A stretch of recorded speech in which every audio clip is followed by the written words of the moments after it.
When you think of a United States reconnaissance Marine, what comes to mind? Is it countless pull-ups, miles of running, or crawling through mud? People see the sweat, the grit, and the sheer physical exhaustion, and they think, that's the test. They're dead wrong. The real test starts when a grown man is quietly sobbing into the side of the pool, and an instructor is just watching to see if anyone looks away. The physical stuff is just the price of admission. I watched guys with perfect PFT scores fold in 10 minutes once the water started talking to them. The real selection process, the one they don't talk about, is a psychological war waged against your own mind. It's a series of calculated, brutal mind games designed by instructors to find the 1% who are mentally unbreakable, long after their bodies have screamed for mercy. It's a filter not just for physical talent, but for a very specific psychological profile. This is the story of how they find them. The pipeline to earning the 0321 MOS as a reconnaissance Marine is a multi-layered ordeal. It often starts with Marines in a holding platoon called MART, or Marines awaiting reconnaissance training, a phase dedicated to intense physical preparation. The first true gate is the Recon Training and Assessment Program, or RTAP, a grueling 5-week course designed as the primary filter. Only those who survive RTAP earn a seat at the roughly 13-week Basic Reconnaissance Course, or BRC, where the transformation is finalized. But across this entire path, the physical strain is just the tool. The real target is the mind. Before you can be psychologically dismantled, you must first be physically depleted. And the instructor's favorite weapon for this is water. The pool is where the will to quit is given its loudest voice. Events like a 500-meter swim in full camouflage utilities, a 25-meter underwater swim, and retrieving a rifle from the deep end aren't just physical hurdles. They are carefully calibrated stressors. Each one is designed to spike your primal fear of drowning, make your lungs burn, and force a confrontation with your own survival instincts. It's in the water, during the infamous 30-minute tread with random weights thrown at you, that the first cracks in a candidate start to show. About 18 minutes in, there's always one or two guys whose eyes go glassy. They stop looking like Marines and start looking like drowning civilians. That's the moment the instructors lean in, not to save them, but to see if their brain can climb back into the fight. When you're exhausted and fighting just to keep your head above the surface, your body is screaming to give up. The instructors know this. They're watching, not just for who is struggling physically, but for who is struggling mentally. Who's letting the panic take over? Who starts glancing at the side of the pool, thinking about the sweet relief of quitting? This is the foundation of the whole selection process. Induce extreme physical stress to expose a candidate's underlying psychological state. In fact, when they analyzed why guys were quitting recon training, the top reasons weren't, "my body gave out." They didn't write, "my legs gave out." They wrote, "mental stress," and "the rigors of aquatic training." Nobody quits because of push-ups. They quit because they're alone with their own thoughts at the bottom of a pool. The instructors aren't just looking for good swimmers. They're hunting for men who can maintain absolute composure while their body is telling them they are about to die. They are selecting for the mind's ability to override the body's most basic panic signals. This brutal physical screening is so effective that the vast majority of attrition in the entire recon pipeline happens here before BRC even begins. RTAP is explicitly designed to weed out those who don't truly want to be there. It's the first, and for many, the last test. And all of this is just the front end. Later in the video, we'll break down the one test that quietly breaks more candidates than any ruck or pool drill. If you survive the first physical onslaught, you enter a new, more subtle phase of the psychological war. This is a battle fought not in the pool or on the obstacle course, but in the gray space between spoken commands and unspoken expectations. In recon training, the official standards are just the beginning. The real test is navigating the culture of unwritten rules. Imagine this. An instructor gives you and your team 3 hours to complete a land navigation course. You all bust your tails, push through the pain, and make it back in 2 hours and 50 minutes. You feel that surge of pride, that sense of accomplishment. Then the instructor just glances at his watch, shakes his head and says, "Not good enough. The standard was 2:30. Get back out there." The thing is, the standard was never 2:30. There's no such thing as meeting the standard. There's only, you could have done better, and that thought eats at you at 0-200 when you're staring at the tent ceiling.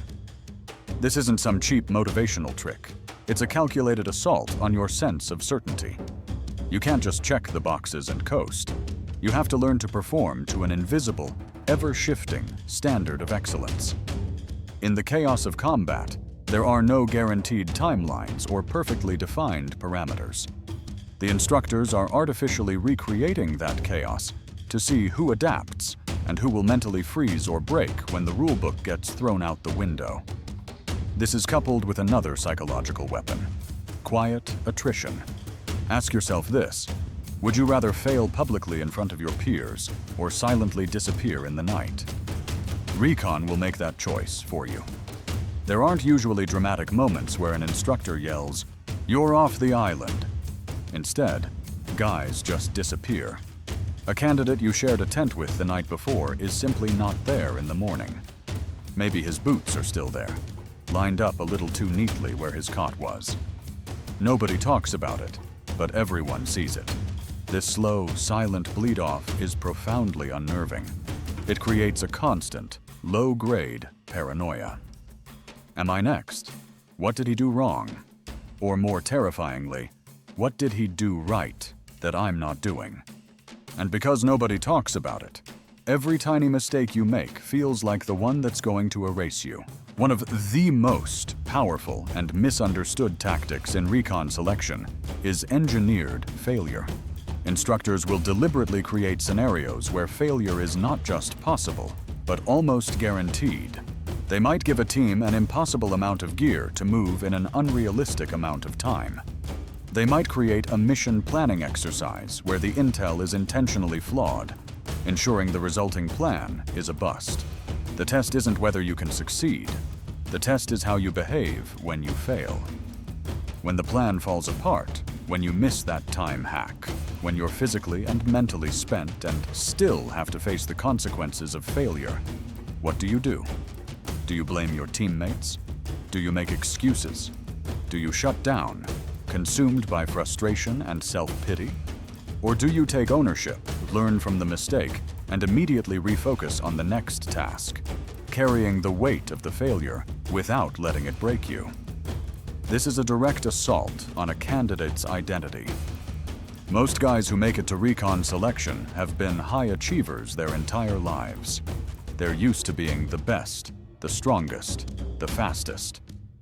Failure isn't a familiar experience. The instructors systematically strip that identity away.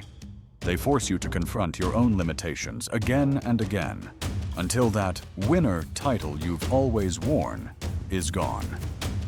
Because out on a 6-man recon patrol deep behind the lines, the plan will go wrong. The radio will die, the extract bird will wave off, the intel will be bad. They don't need a guy whose identity is "I always win." They need the guy whose identity is "I don't stop, even when we're losing." There's a story that circulates through recon circles about a motivated candidate in BRC who was given a standard 5-paragraph order to write. Being a sharp Marine, he produced a detailed 7-page document and was proud of his work. But then he looked around and saw his peers turning in massive 20 or 30-page binders. He was immediately seized by panic, convinced he had failed to meet some unspoken standard. That fear that he was that guy, the one who just wasn't getting it, drove him to the edge of quitting. The instructors don't just smoke your body. They go after your sense of who you are, making you question your own competence and your place in the tribe. They're looking for the man who, after being stripped of his ego, still has an unshakable foundation of will underneath. The kind of will you can send behind enemy lines and not worry about breaking. In the midst of all this individual pressure, much of the training is centered around the team. During grueling events like Team Week, you live, sleep, and suffer, literally, lashed to your teammates by a Zodiac boat or a massive log. You're stumbling through soft sand at 0-300, the boat chafing your shoulder raw, every step an argument between your legs and gravity itself. The physical torment is immense. But again, it's just the mechanism. The true test is the teamwork paradox. The instructors use shared hardship to see who rises as a leader, but just as importantly, who can be a good follower. When everyone is miserable, sleep-deprived, and hungry, the thin veneer of personality gets sandblasted away. Your true character is exposed. You see a seat open up on the boat, and your first thought is, lighter load. The instructors are watching for that flicker of selfish relief. They want to see if you can subordinate your own ego for the good of the team, even when you think you know a better way. Yet even while surrounded by teammates, the process is designed to be profoundly isolating. You are in a crowd, but you are utterly alone in your head. No one can do the push-ups for you. No one can tread water for you. This is where the real war starts, the battle with your inner voice. When you're alone in the pain cave, what are you telling yourself? Is your inner voice a drill instructor, screaming that you're not good enough and should quit? Or is it a coach, reminding you why you're here and telling you to just take one more step? In study after study on elite selection, the same pattern shows up. The guys who can control their inner state are the ones who make it. The instructors can't hear that inner voice, but they can see its effects. This can create a strange paradox. A study has suggested that candidates with prior combat deployments were sometimes less likely to pass BRC. Be honest, if you'd already been to combat, would you put up with this kind of manufactured chaos? Or would you walk? A combat veteran, secure in their identity and experience, may have less tolerance for the seemingly arbitrary mind games of a training environment. But Recon doesn't just need men who can survive chaos. They need men who can submit to it when it comes from their own chain of command. That's the difference between a good fighter and a Recon Marine. You don't just endure chaos, you follow orders inside it. In the end, the selection process for Marine Recon isn't about finding the most gifted athlete. It's about finding the man who is psychologically indestructible.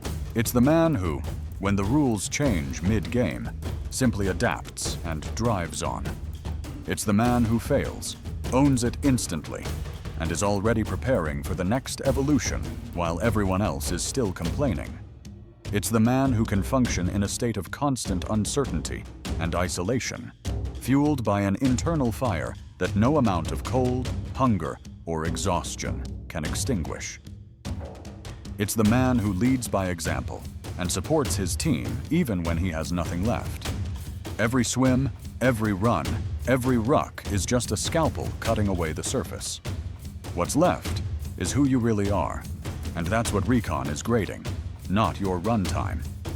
They are looking for the men who embody the core principles of the Recon Creed: honor, perseverance, spirit, and heart. The Creed says a Recon Marine can speak without saying a word and achieve what others can only imagine. That silent language is resilience, and you only learn it in the parts of selection nobody puts on the recruiting poster. If you want to follow up breaking down the day-by-day grind of RTAP and BRC, the actual schedule, events, and how many guys disappear at each gate, tell me in the comments. What other units or selection courses should we cover next? SEALs, Force Recon, Rangers, or something more obscure? Drop it in the comments and I'll pull the most requested one for a future video.